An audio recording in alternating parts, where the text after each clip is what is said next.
नमस्ते दोस्तों। आज हम जानेंगे माता सीता की कथा के बारे में। चलिए शुरू करते हैं। त्रेता युग के समय मिथिला नगरी में राजा जनक का शासन था। एक दिन वे खेत की जुताई कर रहे थे। तभी उनके हल की नोक से धरती फटी और वहां से एक दिव्य कन्या प्रकट हुई।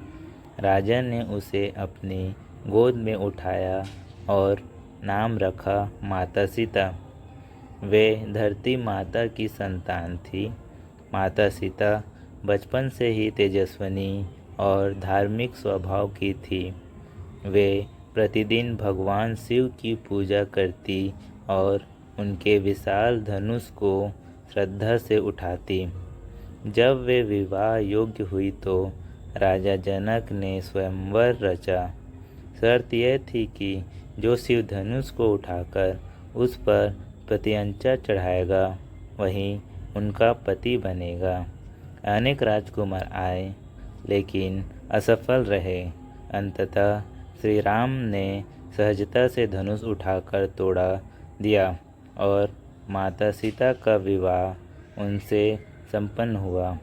कुछ समय बाद परिस्थितियों के कारण राम को 14 वर्ष का वनवास मिला।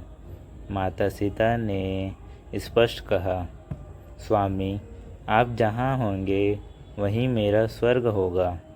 और वे राम व लक्ष्मण के साथ वनवास को चली गई। वन में माता सीता ने कठिन जीवन बिताया परंतु कभी शिकायत नहीं की।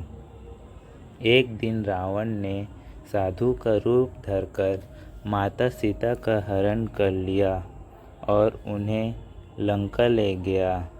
वहाँ अशोक वाटिका में कैद कर उन्हें अनेक प्रलोभन दिए परंतु माता सीता अटल रही। मैं केवल राम की पत्नी हूँ, किसी अन्य की नहीं।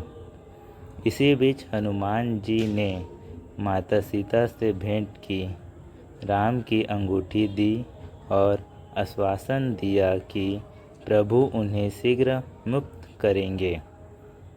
कुछ समय बाद श्री राम ने वानर सेना संग लंका पर आक्रमण किया, रावण का वध किया और माता सीता को मुक्त कराया।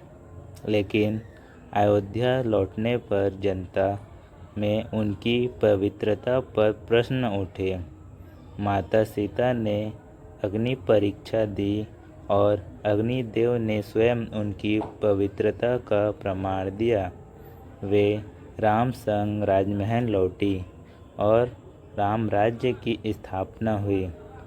कुछ समय बाद पुनः प्रजा के संदेह उठने पर राम ने धर्म और मर्यादा की रक्षा हेतु माता सीता को वनवास भेजा। वहाँ ऋषि वाल्मीकि के आश्रम में उन्होंने लव और कुश को जन्म दिया। दोनों शास्त्र और शस्त्र में महान बने। अंत में जब लव कुश का राम से मिलन हुआ और सारा सत्य सामने आया तब माता सीता ने कहा, मैंने जीवन भर पतिव्रता धर्म का पालन किया, अब मेरी अंतिम शरण धरती माता ही है। यह कहकर वे धरती में समा गई। थैंक यू दोस्तों।